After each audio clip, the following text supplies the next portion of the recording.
Hey, welcome to another episode of Clear Light Connections, where we talk to the people behind the businesses of Bay Area Houston, proudly sponsored by UTMB Health.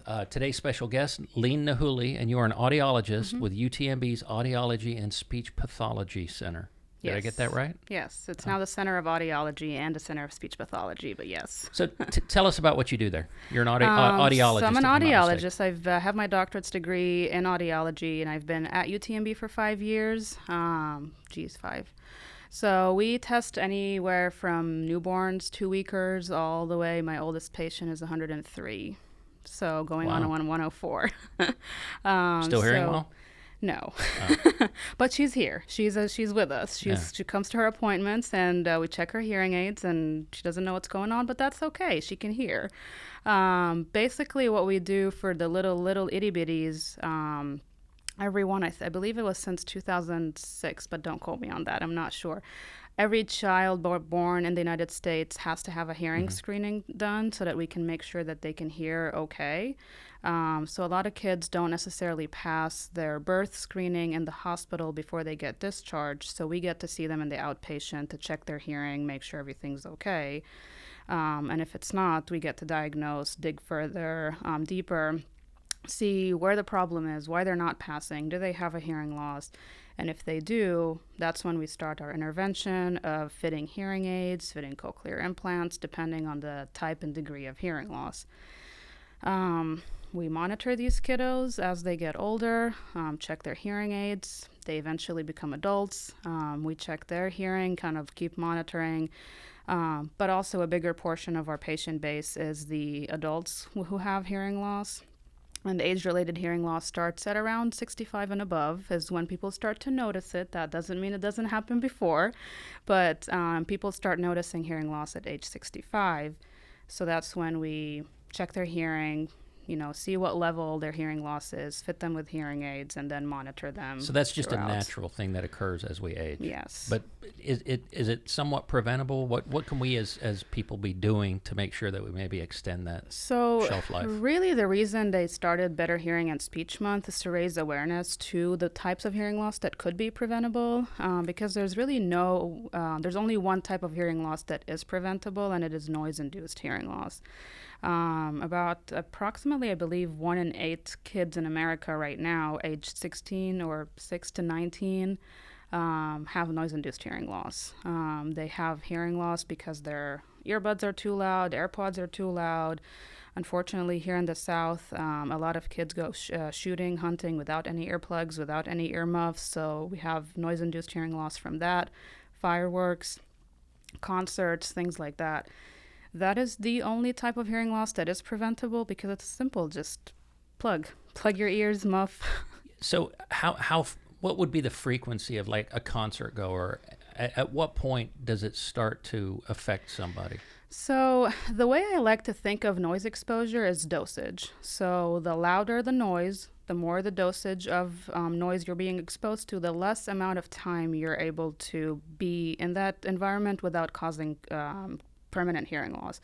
The rule of thumb, 85 decibels. So decibels is the unit of volume. That's how we measure volume. There's a ton of apps on your phone that can measure that.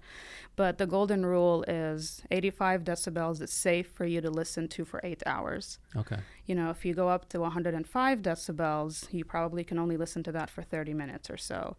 Anything above 120 decibels causes an immediate hearing loss, and it's non-reversible. So to put that in some kind of context, what would 85 sound like? What would that normally be? So a typical classroom, a quiet environment, where we are right now, probably 55, 60 decibels. Okay.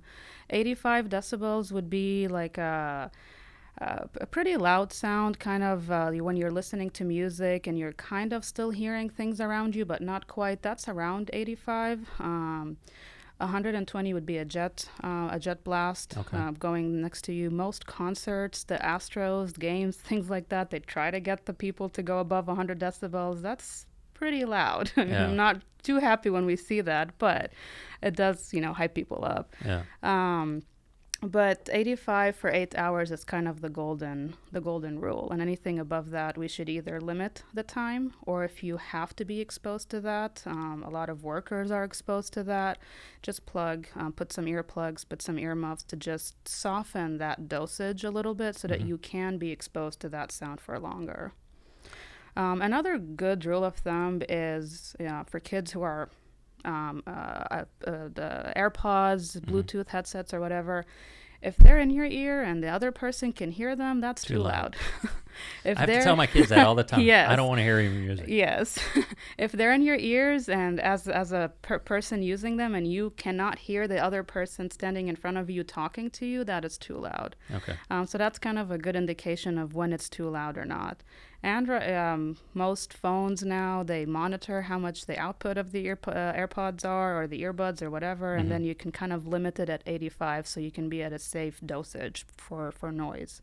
So that's something we can prevent. What about the Yes. things we can't prevent? What are the most common things that you see in that area? So the other most common type of hearing loss is the sensory neural hearing loss, which is more of a hearing loss that is related to the nerves. It's more of a age-related hearing loss, which not to say that kids can't have that, but that would be genetic. But the most common things we see as people grow older is the the sensory neural hearing loss, which is the I don't want to say degradation of the nerve, but the hair cells that are inside the cochlea stop sending the signal to the nerve effectively. So the nerve is not firing effectively.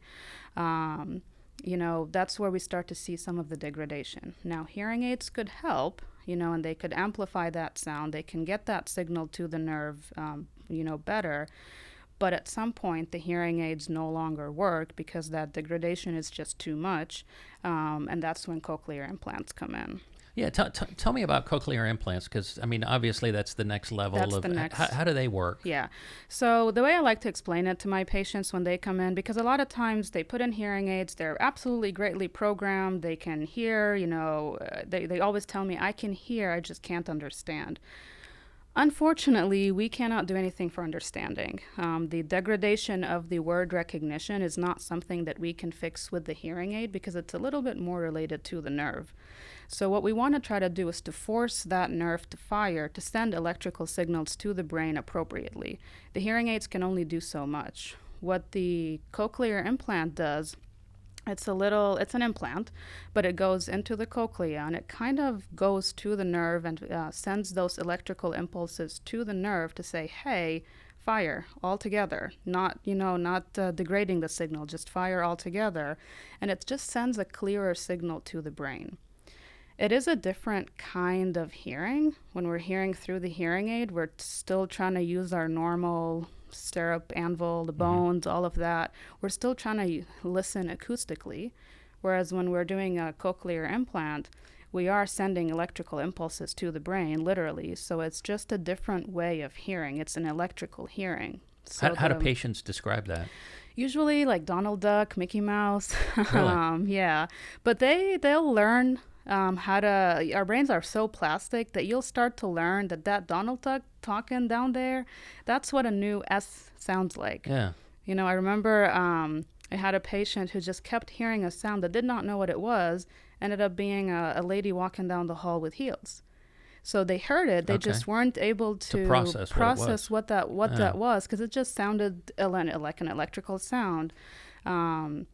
So cochlear implants are good, but they have a long road of rehab because it's a whole new way of listening. It's a whole new way of learning how to listen. So if I say right now, Sally sells seashells on the seashore, that might not sound the same for a cochlear implant user. It might sound very different because a lot of the S's, a lot of the high frequency. They'll just have to learn what an S sounds like, what an M sounds like, what an I sounds like. It's just a whole new way of listening, basically. So I've noticed over the years that hearing aids have gotten so much smaller, better. The stigma's gone away from that because you can barely even notice now if somebody. But the cochlear implant, it still has it's still very obvious, right? Yes. So the implant itself is inside the skull, because that's where the cochlea is. It's inside the skull. But in order to get the sound to the implant, you're going to have an outside processor that picks up the sound. Okay. And then the processor picks up the sound and has to send it to the implant somehow. Right. And that's where that magnet comes in. Okay. So the processor is on the outside. It has a little magnet. The microphone's on the processor, picks up the sounds, send it to the magnet. The magnet picks it up, sends it to the internal magnet. The internal magnet sends it to all of the little metal probes on the implant. And that's how that electrical signal, according to the frequency and modulation and sound and whatever, that's gets fascinating. sent to the nerve. So what if I notice somebody has a cochlear implant? What can I do if I'm speaking with them to kind of help and be more conducive to understanding? So the fact that they have a cochlear implant, the fact that they have a hearing aid does not necessarily mean that we know that they're hearing perfectly fine. You still have to use a lot of context clues. So a lot of times when you encounter someone with hearing loss with a hearing device, make sure you get their attention first, especially if you're in a crowded environment, if there's a lot of competing sounds. Make sure you get their attention, say their name, tap them on the shoulder, do a little wave, speak clearly, enunciate. I know a lot of people eat their words, want to just get the sentence out. Make sure you're speaking clearly. Make sure you're saying all of the letters you are trying to say. And if they didn't understand something, it doesn't help if you just say it louder. Right. Because if they didn't get it the first time, they're probably not going to get it the second time. It's something with distortion, not hearing. So instead of just yelling it or saying it louder or whatever, causing frustration and embarrassment, just rephrase. I heard you talking about so-and-so, sorry, I missed that part. Repeat what you did here, and then just have them fill in the gaps, basically. Yeah. Well, it's interesting what you said, because there's a big difference between hearing and listening. Yes. My hearing's fine, but my wife says I don't listen. Men have selective hearing, and we can't help with that. There's no cure. There's no cure to that. I can help you here. I cannot help you listen. I'm so sorry. So tell me, how did you get into this? What got you interested in audiology as a field? It's really a funny story. I'm from Lebanon originally, and audiology, I graduated in 2013. Audiology was in its infancy over there. It wasn't quite its own degree. It was just kind of part of sciences, part of physics, part of medicine. But they kind of wanted to make it into its own field because it is important. There's a lot of patients that just don't know where to go when they have a hearing issue.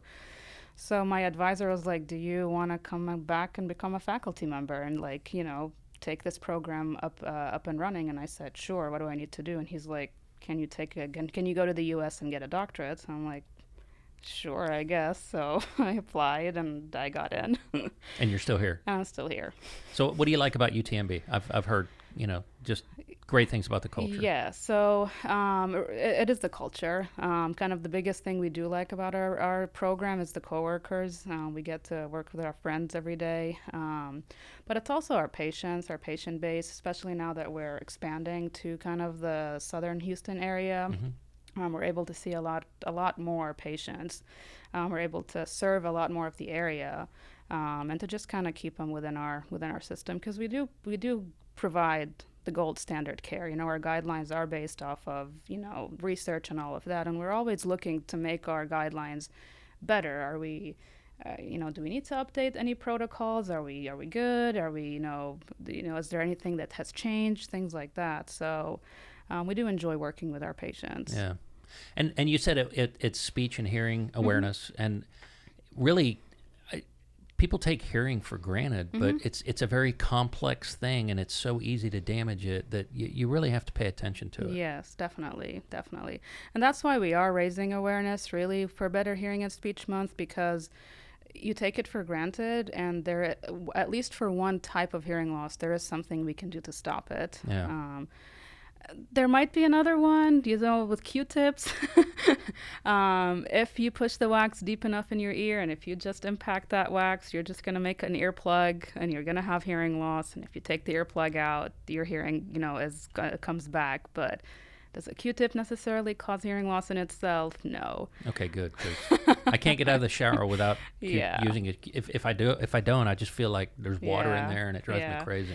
I mean, we see some wax impaction from Q-tips. Is it like 90% of the patients? No, it's probably, I would say, 10%. It's like, do we have to tell patients don't use a Q-tip? But we all do. So. Yeah, and hearing is. I once read, and I can't remember where I read it, but they basically asked people, would you rather lose your hearing or your sight? And once people think about it, overwhelmingly, they always said, my sight.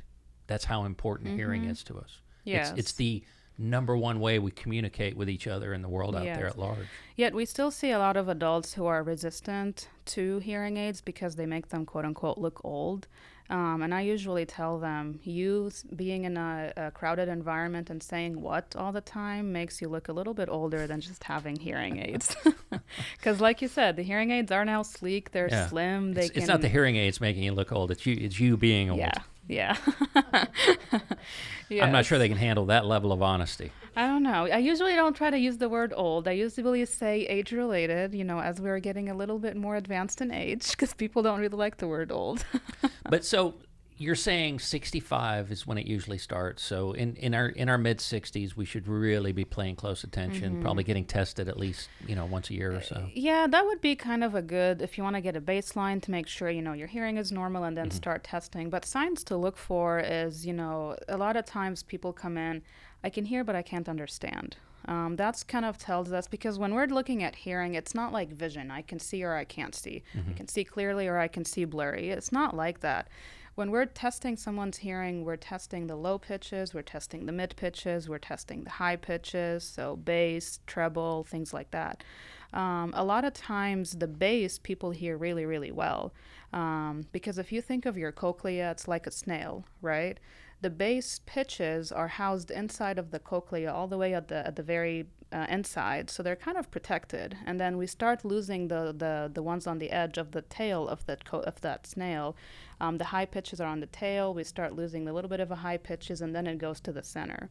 So a lot of times people have what we call a high pitch, high frequency hearing loss. So their low pitches, they can hear them just fine. The high pitches, they can't. So what does that mean? The low pitches is what gives your brain the sensation of how loud someone is or how loud something is. And the high pitches is what gives your brain the sensation of how clear something is. So when you hear but you don't understand, you probably have a high frequency hearing loss because you heard someone talk, you just weren't sure, did they say bat, hat, cat, or at? You heard the vowel because the vowel is the low pitch, but that consonant, the high pitch that's responsible for clarity, is what you missed. So that's where a lot of people say, I can hear but I don't understand. It's like, okay, well, maybe you have a high frequency hearing loss. Maybe you have some sort of hearing loss that doesn't necessarily mean like you just lost all of your hearing. It just means you're starting to lose hearing at some areas, but not everywhere. And you can adjust the hearing aids to help pick those up better and really get specific on what it is you're trying to help with. Yes, and a lot of times, just this morning, I had a patient come in that has a high frequency hearing loss, but the hearing aids aren't going to do much yet because it's just at the very highest pitches. We're not really... the hearing aids are just going to maybe provide a little bit of benefit. It's not necessarily going to be, oh my gosh, the difference between night and day. So we just monitor. Yeah. Now, if you come in and you say, I am struggling to hear, but you only have a mild hearing loss, you can try an over-the-counter device. Right now, the FDA approved them to be used over-the-counter. I believe there's a few that are available over the counter. I believe Sony has one. Other brands too, I'm not really sure. Hearing aids are pricey. They're thousands of dollars, whereas that over-the-counter device could be found at $1,000 or below. But those are only made for mild to moderate hearing losses. So the way we classify a hearing loss, if you have a loss, up to whatever decibels, that's a mild. The more you have hearing loss, it's a moderate. The more you have hearing loss, it's a moderately severe, severe, profound.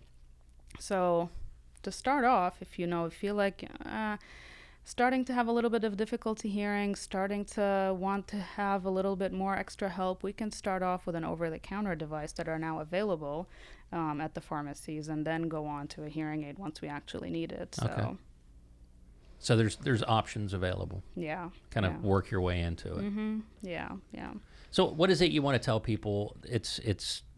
What's the 1-2 things that you want to tell people that how they can protect their hearing and why it's so important? So daily, we live in a noisy world. You don't realize what is noise. Lawnmowers, leaf blowers, blenders, hair dryers, that's all noise. So just watch what you're around. A very important thing is during holiday season, watch how loud those toys are, especially when they're around little kids who are crawlers and the toy is right by their ear. Just monitor how loud that toy is so that you don't want to damage, the hearing. If you are in a noisy environment, just make sure you have earplugs. If you are hunting, shooting, make sure you have earplugs and earmuffs because that is pretty loud. The foam earplugs aren't going to be enough. Because really, the most important thing, I would love to see everyone, for hearing loss, but I don't want to see the noise-related hearing losses. Those are things that can be prevented, and I would love to have more patients come to my clinic, but the noise-induced hearing losses I don't want to see in my clinic. I want to see the age-related, and I want to see the genetic ones. I don't want to see the ones that can be prevented. It breaks my heart to see them. So you had mentioned earlier about mandatory testing for the babies. And so I guess the sooner you catch some of these things, the better the outcomes will be. Yes. So they just updated the guidelines for testing children. We used to do a 1-3-6 rule. Now it's a 1-2-3. Basically, screen by age 1 month, diagnose by age 2 months, and start early intervention by age 3 months. It used to be 1-3-6, meaning diagnose at 1 month, screen at 1 month, diagnose at 3, and intervene at 6. But that intervention, they cut it down to 3 months because they just realized the importance of early intervention. With kind of getting that child to catch up with their peers to be mainstreamed as early as possible. Yeah, and I don't think people realize how common it is because I know at Clear Creek ISD they have a school for the deaf and hearing impaired. And I guess that feeds into what you guys are doing. Yeah, so by law, all public schools at least should provide appropriate accommodation for kids with hearing loss. Accommodation just means, like we talked about earlier, the fact that you have a hearing aid does not necessarily mean that this is the end of all of the solution, to all the problems. So what ends up happening in school is that the teacher wears a microphone that is connected to the child's hearing aid. Okay. So even if the child is sitting at the back of the classroom, he's still hearing his teacher as if it's right in his ear because that microphone is connected to the hearing aids. They may get access to notes earlier, as they get older. They may get special accommodation to sit up front, things like that. So it is very important for us as audiologists who work with pediatric patients to really have a close contact with the schools to see, are they getting the services they needed? Are they wearing their hearing aids? Are they getting everything they need? Does the school know that they have a hearing aid? Because a lot of times they don't know. If the school audiologist that doesn't know that this kid is in their school district, they don't know about them. So it's really important for us to collaborate with them to say, hey, we have this child that we just diagnosed with hearing loss. Please take it from the school because even if the kid is doing perfect in school and they're on par with their peers and everything, they still need to be on that 504 plan just in case they need special help, that they would have that. Well, I appreciate your time, and you can't tell the audience enough. Take care of that hearing because it's literally the one thing you wouldn't want taken away from you because it probably makes your world really shrink and takes away really what makes us human. And hearing aids don't make you look old. They make you look hip now. They're fun. They connect to your phone. They're rechargeable. You can stream music. It's really cool. There you go. Well, thanks again for joining us. Thank you. Appreciate it.